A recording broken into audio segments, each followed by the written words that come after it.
అరుదైన వ్యాధి వస్తే అందుకు సంబంధించిన మెడిసిన్ చాలా ఖరీదుగా ఉంటుంది. కొన్ని వ్యాధులకు ఉండకపోవచ్చు కూడా. ఇలాంటి వ్యాధి వస్తే డబ్బున్న వారైతే కొనుక్కుంటారు, వెంటనే చికిత్స తీసుకొని జాగ్రత్త పడతారు. కానీ పేదవారి పరిస్థితి అలా కాదు. డబ్బు ఉండదు కాబట్టి వీరికి ఇలాంటి రకమైన వ్యాధి వస్తే ప్రాణాలపై ఆశలు వదులుకోవాల్సిందే. ఒక బాలుడి పరిస్థితి కూడా అదే.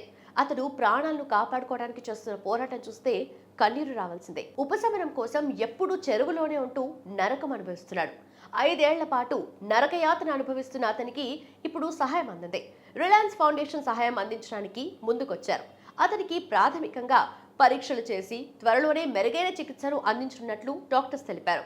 అసలు ఆ పిల్లాడెవరు, అతనికి ఈ పరిస్థితి ఎందుకు వచ్చింది, అతనికి వచ్చిన ఆ అరుదైన వ్యాధి ఏంటి అనే విషయాలను ఇప్పుడు చూద్దాం. పశ్చిమ బెంగాల్ రాష్ట్రంలోని ముర్షిదాబాద్లో 16 ఏళ్ల ఇక్బాల్ అనే కుర్రాడికి ఒక అరుదైన ఆరోగ్య సమస్య ఉంది. ఈ వ్యాధి కారణంగా నీటి నుండి బయటకొస్తే శరీరం తీవ్రమైన మంటలకు గురవడంతో అతను విలవిల్లాడిపోతున్నాడు. అయితే ఆర్థికంగా వెనుకబడిన ఫ్యామిలీ కావడంతో ఈ వ్యాధిని నయం చేయలేకపోయారు. దీంతో తాత్కాలికంగా ఉపశమనం పొందేందుకు అతను సమీపంలోని చెరువులో ఉంటున్నాడు. ఎక్కువసేపు నీటిలోనే ఉంటూ అక్కడే రకరకాల ఆహార పదార్థాలను తీసుకుంటూ ఉండేవాడు. అయితే ఈ పరిస్థితిని చూసిన కొందరు వీడియో తీసి సోషల్ మీడియాలో అప్లోడ్ చేయడంతో అది కాస్త వైరల్ అయింది. ఈ వైరల్ వీడియోపై రిలయన్స్ అధినేత ముఖేష్ అంబానీ చిన్న కుమారుడు అనంత్ అంబానీ స్పందించారు. ఇక్బాల్ కు అవసరమైన వైద్యం అందిస్తామని తెలిపారు. ఇందులో భాగంగా ముంబైలోని రిలయన్స్ ఫౌండేషన్ హాస్పిటల్లో అతనికి ప్రాథమికంగా వైద్య పరీక్షలు నిర్వహించారు. ఆ తర్వాత చికిత్స ఉంటుందని వైద్యులు తెలుపుతున్నారు. తమ కుమారుడిని చూసి చలించినందుకు అనంత్ అంబానీకి ఆ బాలుడి ఫ్యామిలీ మెంబర్స్ కృతజ్ఞతలు తెలుపుతున్నారు.